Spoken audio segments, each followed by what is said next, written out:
Sunrise news की team एक बार फिर से उत्तर प्रदेश के चुनावी दौरे पर है और हम मौजूद हैं बुलंदशहर में। खास बुलंदशहर में मौजूद हैं हम। यहाँ पर लोगों से बातचीत करने आए हैं और जानने की ये कोशिश करेंगे कि उत्तर प्रदेश में बुलंदशहर में किस तरीके का क्या कुछ माहौल चल रहा है।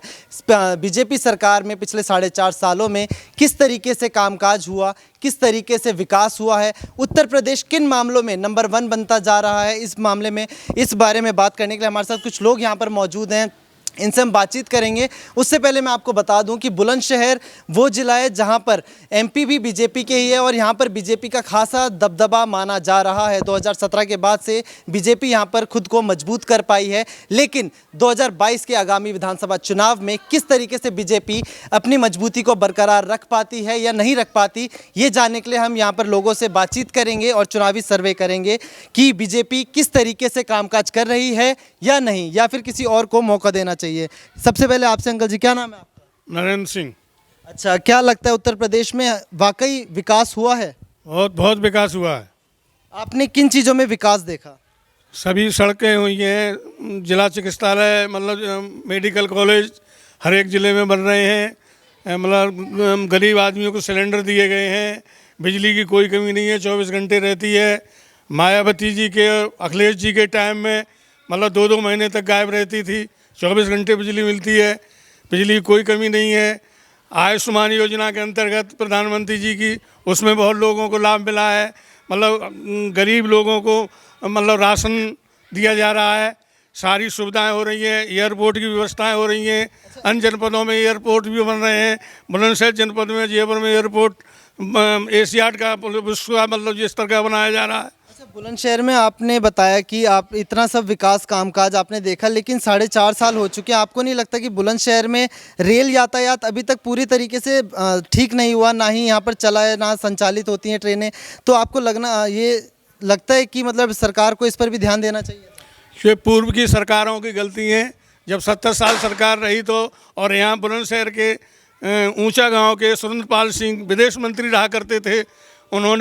जब उन्होंने नहीं करवा पाया तो अल्प थोड़े समय में, 5-7 साल के समय में, क्या इतनी जल्दी एकदम सारी व्यवस्था नहीं हो सकती है। जब एयरपोर्ट बन रहा है तो रेल की व्यवस्था भी सुचारू रूप से सही होगी। मतलब आपको एक बार फिर से लगता है कि योगी सरकार को मौका देना चाहिए? बिल्कुल 100 में 100%। ठीक है, यहाँ पर एक और हैं भाई हमारे साथ। क्या नाम है भैया आपका? मुनीशपाल सिंह। अच्छा, क्या लगता है उत्तर प्रदेश में कुछ कामकाज नजर आया है 4.5 सालों में? उत्तर प्रदेश में चारों तरफ कामकाज ही नज़र आ रहा है। रोडें बन रही हैं, हमारे यहाँ पे सीवर पड़ रही है, सीवर सारी जगह में जब जिधर भी जाता हूँ रोडें बनी हुई, नई रोडें बन रही हैं, एयरपोर्ट बन रहा है जेवर में। हमारे यहाँ पे भी, हमारे नज़दीक ही है, करीब 1 किलोमीटर होगा, यहाँ पे मेडिकल कॉलेज बन रहा है। ये सारे काम हो रहे हैं सरकार। महंगाई को लेकर के आप लोगों को लगता है कि मतलब महंगाई कुछ हद तक कुछ ज़्यादा हो गई है, थोड़ा कम होना चाहिए? हाँ, महंगाई तो थोड़ी, लेकिन ये किसी भी सरकार के हाथ में नहीं होता है। महंगाई का तो उत्पादन के ऊपर डिपेंड करता है, ये सरकार के हाथ में नहीं होता। कि जो चीज़ उत्पादन ज़्यादा होगा तो सस्ती हो जाएगी, उत्पादन कम होगा तो महंगी हो जाएगी। ये सरकार के हाथ में नहीं होता। ये तो महंगे लोग हैं, इनसे हम बातचीत करेंगे। क्या नाम है भैया आपका? पुष्कर सिंह। आप भी यहीं के बुलंदशहर? बिल्कुल यहीं के रहने वाले हैं। अच्छा, क्या लगता है उत्तर प्रदेश में एक बार फिर से योगी सरकार को मौका मिलना चाहिए? बिल्कुल मिलना चाहिए। अच्छा, मैं पूछूं वजह कि क्यों मौका मिलना चाहिए? क्योंकि काफ़ी लोग नाराज़ हैं महंगाई को लेकर के, रोजगार को लेकर के, गुंडा राज को लेकर के। वैसे तो योगी सरकार कह रही कि हमने बहुत गुंडा राज खत्म कर दिया, लेकिन काफ़ी लोग आज भी नाराज़ हैं।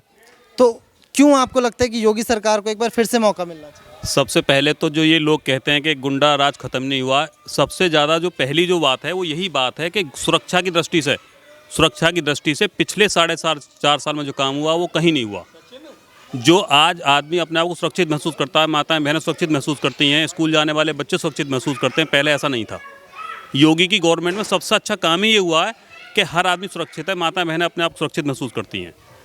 रही बात विकास की, चाहे वो शौचालय ले लो, एक यूपी पहला ऐसा वो है प्रदेश है जो ODF में सबसे पहला नंबर है उसका। जो सेंट्रल गवर्नमेंट की जितनी भी स्कीम्स हैं, चाहे वो शौचालय हो, चाहे वो प्रधानमंत्री आवास हो, चाहे वो उज्ज्वला कनेक्शन योजना हो, चाहे वो देहात में एक बिजली का कनेक्शन हो, सबको फ्री दिया गया है। और सबसे अच्छी बात यह है कि योगी की गवर्नमेंट में जो मतलब मोदी के यहाँ से जो सेंट्रल से जितनी भी योजनाएं चलती हैं, उन योजनाओं में हमारा यूपी पहले नंबर पर आता है।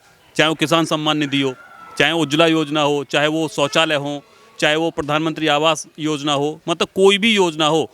और अभी पिछले इस 4.5 साल में 26 मेडिकल कॉलेजों का शिलान्यास हुआ है। अच्छा, अखिलेश यादव की सरकार आपने देखी। अखिलेश यादव और समाजवादी पार्टी कह रही है कि हमने जितना विकास किया था विकास उतने पे ही रुक गया, विकास उसके आगे नहीं हुआ। तो आपने अखिलेश यादव की जब सरकार देखी तो उसमें किसी योजना का कोई विकास आपको नज़र आया था? पहले ना तो पेपर में ना धरातल पे कोई स्कीम्स ऐसी, चाहे वो प्रधानमंत्री आवास वाली हो। मायावती की गवर्नमेंट में कुछ पैसे मिलते थे प्रधानमंत्री आवास के लिए, लगभग शायद 35,000 रुपये मिलते होंगे। वो ठेकेदार बना के जाता था और वो मकान 2 से 3 साल भी नहीं चल पाते थे। आज गवर्नमेंट ने एक 2.5 लाख का जो पैसा दिया है वो आवासीय योजना के लिए, वो पैसा स्वयं मालिक को मिलता है, उसके खाते में आता है, कोई 2 रुपये कहीं कोई कमीशन नहीं जाता है। और उसमें मालिक अपने यहाँ से 2 लाख 4 लाख मिला के भी लगा देता है, तो उसका मकान वो जब अपने हाथ से बनाता है तो बहुत मजबूत मकान बनता है।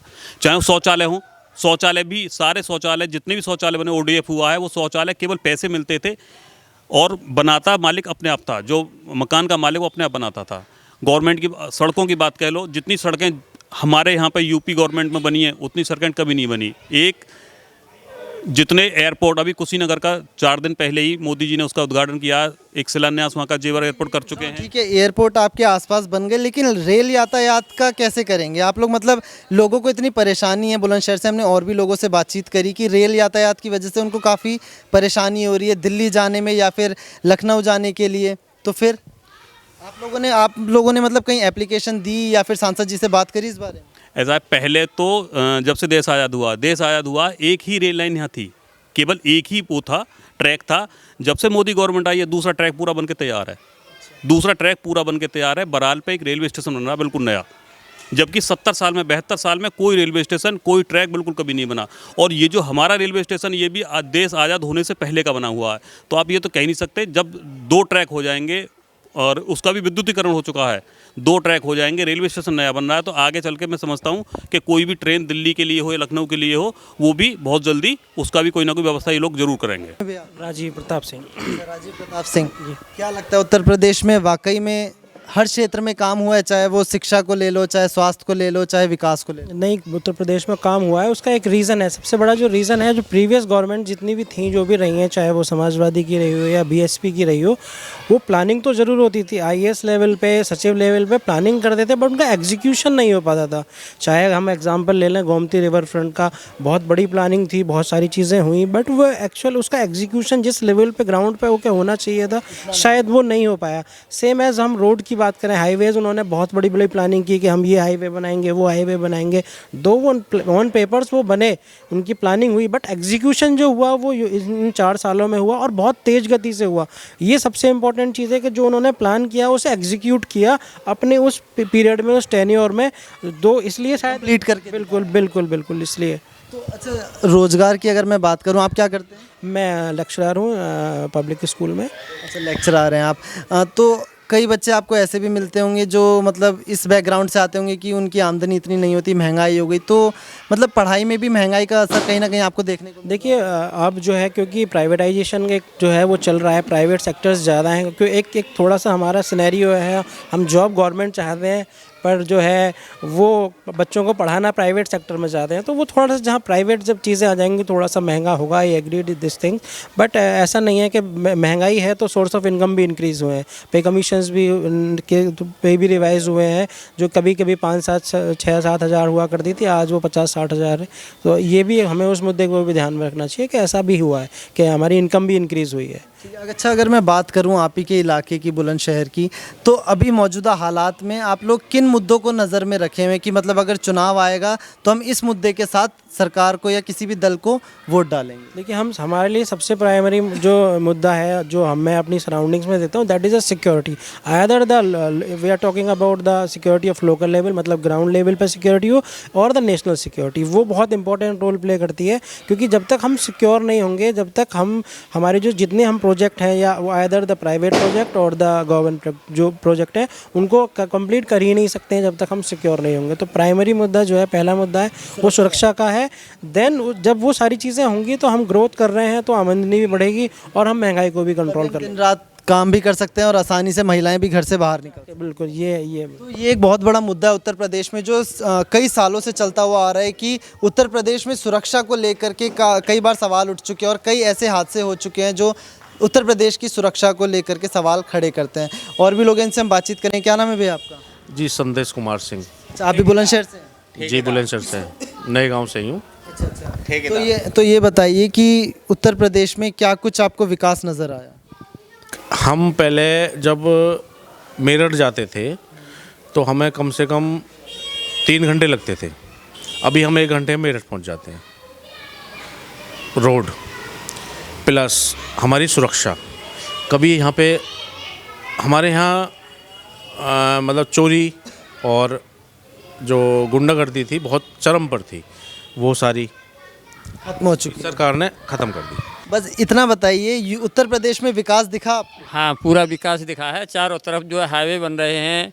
हमारे यहाँ बुलंदशहर की स्थिति ये रहती थी कि यहाँ जो है 24 घंटे में 2-2, 3-3 घंटे लाइट आती थी। जब से ये गवर्नमेंट बनी है तो कम से कम 20-22 घंटे जो है 23 घंटे जो है कंटिन्यूस लाइट आ रही है। अच्छा, मतलब बदलाव देखने को मिला? बिल्कुल बदलाव देखने को मिला है। और भाई मेरा ये कह रहा था कि महंगाई जो है डीजल और पेट्रोल जो है ये कहाँ पर जाएगा, पर भाई हमारा ये नहीं कह रहा है कि जो गवर्नमेंट जो है 2000 रुपये कुंटल गेहूँ खरीदती है और 2 रुपये किलो बेचती है, 2000 रुपये कुंटल और 3000 रुपये कुंटल धान खरीदती है और 3 रुपये किलो चावल देती है, 40 रुपये किलो जो है चीनी खरीदती है, 15 रुपये किलो चीनी जो है हम पब्लिक को देती है, 60 रुपये 70 रुपये लीटर जो है मिट्टी का तेल ले करके और 15 रुपये लीटर जो है कार्ड धारकों को देती है। मान लो यहाँ नहीं मिलता, बहुत सी जगह भी ये सारी चीज़ें मिल रही हैं, तो फिर महंगाई कहाँ है? जब सरकार अकेली एक पेट्रोल के लिए ये कह रहे हैं कि केवल पेट्रोल और डीजल इतना महंगा हो गया है, आप इसलिए ये क्यों नहीं कह रहे हो कि गवर्नमेंट जो है 2000 रुपये कुंटल गेहूँ खरीदती है और 2 साल से जो है 2 रुपये किलो आम पब्लिक को खाने के लिए दे रही है। सरकार किसानों के लिए इतना सब कुछ सोच रही है, सब कुछ दे रही है, उनको कम दामों में सब कुछ प्रोवाइड करा रही है, लेकिन फिर किसान नाराज क्यों है? किसान दिल्ली के बॉर्डर पर पिछले 10 महीने से क्यों बैठे हैं? किसान जो है भाई साहब दिल्ली बॉर्डर पर वो किसान है ही नहीं। आपको ऐसा क्यों लगता है कि वो किसान नहीं है? किसानों को इतना टाइम कहाँ है कि किसान 1-1 साल जो है बॉर्डर पर बैठे रहेंगे। किसानों के पास खेती बाड़ी में घरों पे इतना काम है, उनके पास इतना धंधा है कि वो उनको उसी से फुर्सत नहीं है। तो कौन है वो लोग जो दिल्ली के बॉर्डर पर 10 महीने से बैठे हैं? सब कांग्रेस है, सपा है, कम्युनिस्ट हैं, ये जो सारी पार्टियां हैं उन्होंने जो है आराम से टिकट को खरीद लिया और आराम से उन्हें 1-2 करोड़ का ऑफर दे करके उनको बैठा रखा है। भैया इस बार उत्तर प्रदेश की गद्दी पर कौन बैठे? योगी आदित्यनाथ जी। योगी आदित्यनाथ जी। क्यों, आपको ऐसा क्यों लगता है कि योगी आदित्यनाथ को एक बार फिर से मौका मिलने जा रहा है उत्तर प्रदेश में? एक तो भ्रष्टाचार बहुत ज़्यादा ख़त्म हो गया है। दूसरी चीज़, बुलंदशहर ज़िले में आज से पहले जितनी भी सरकारें रही हैं, आज तक कभी मेडिकल कॉलेज नहीं मिला, जो कि यहाँ से जो हमारे भाई जाते थे पढ़ने के लिए, काफ़ी दूर जाते थे, और योगी आदित्यनाथ जी ने अब एक मेडिकल कॉलेज दिया है हमें। और अभी बुलंदशहर से जो जेवर के लिए 6 लाइन रोड अभी घोषित कर दिया है दोबारा से उन्होंने। दूसरा एक खुर्जा से एक बाईपास निकाला है, करीबन शायद 25 से 30 मिनट में उसकी दूरी नापी गई है जेवर पहुंचने के लिए। काफ़ी इस तरीक़ा से काफ़ी विकास भी हुआ है यहाँ पर। मतलब इस बार उत्तर प्रदेश में फिर से एक बार बीजेपी को, योगी सरकार को मौका चाहिए, अभी बीजेपी को बिल्कुल आना चाहिए। ठीक है, और भी लोग हैं यहाँ से बातचीत करेंगे।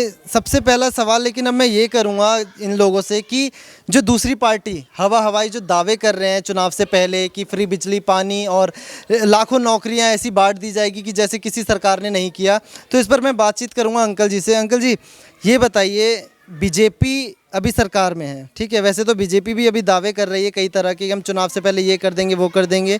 ऐसे ही आम आदमी पार्टी, कांग्रेस, समाजवादी पार्टी और बीएसपी दावे कर रहे हैं। कोई कह रहा है हम फ्री बिजली दे देंगे, कोई कह रहा है हम लाखों नौकरियां दे देंगे, कोई कह रहा है हम गुंडा राज बिल्कुल ख़त्म कर देंगे। मैं आपसे पूछना चाह रहा हूँ कि फ्री दे देंगे, कोयला की दिक्कत है, कोयला क्या फ्री मिल जाता है? मैं आपसे पूछ रहा हूँ या विपक्ष वाली सरकार, विपक्ष की पार्टियों से पूछना चाहता हूँ, कोयला क्या फ्री मिल जाता है? क्या कोयला ट्रेन से या मालगाड़ी से ढुल के नहीं आता है, दूर दूर तक नहीं पहुँचाया जाता है? क्या कोयला हर राज्य के हर राज्य में उत्पन्न होता है? हैं? जब फ्री बिजली दे देंगे तो मतलब जो है कहाँ से आएगा पैसा? एक गरीब को पैसा, गरीब को पैसा के क्या मार देंगे? मतलब जो है कह देना तो बहुत सरल बात है। मैं आपसे पूछना चाहता हूँ कि इससे पहले हमारी बहन प्रियंका गांधी जी जो अब मंदिर जा रही हैं, क्या उससे पहले, आज से 1 साल पहले कभी आपने देखा है क्या? कभी गई हैं? मैं उनसे ये पूछना चाहता हूँ कि उनकी नानी माननीय श्रीमती इंदिरा गांधी जी, प्रधानमंत्री जी ने हमारे किसान भाइयों की जो ज़मीन है, जो ज़्यादा ज़मीन थी, 200 बीघा 250 बीघा ज़मीन थी, उनने सीलिंग लगा कर किसानों की छीन ली। आज जो किसान बैठे हैं ज़मीन पे, वहाँ ये किसान आवाज़ नहीं दे रहे हैं राकेश टिकैत को। ये दिखाई नहीं दे रहा है कि ज़मीन की इन्होंने ज़मीन की छीनी थी, तब कहाँ चले गए राकेश टिकैत और महेंद्र सिंह टिकैत जी? थे बुलंदशहर में और यहाँ पर तमाम लोगों से हमने बातचीत करी। इनका कहना था कि बुलंदशहर में, खास बुलंदशहर नगर में यहाँ पर काम काज हुआ है, यूपी सरकार ने काम करके दिखाया है। यहाँ पर जो विकास पिछले कई सालों से नहीं हुआ था, वो 2017 के बाद से यहाँ पर देखने को मिला है। और कई तरह के ऐसे बदलाव है जो लोगों ने देखे हैं, और कई तरह की सरकारी योजनाएँ हैं जो लोगों तक वाकई में पहुँची है। फिलहाल चुनाव तक हमें इस बात का इंतज़ार करना होगा कि किस पार्टी ने, किस सरकार ने कितना अच्छा काम करके दिखाया, या फिर जो चुनावी वादे चुनाव से पहले किए जाते हैं वो कितने सच्चे साबित हो सकते हैं। फिलहाल इस वीडियो में इतना ही। सनराइज न्यूज़ के लिए कैमरा पर्सन आकार के साथ मैं विशाल, धन्यवाद।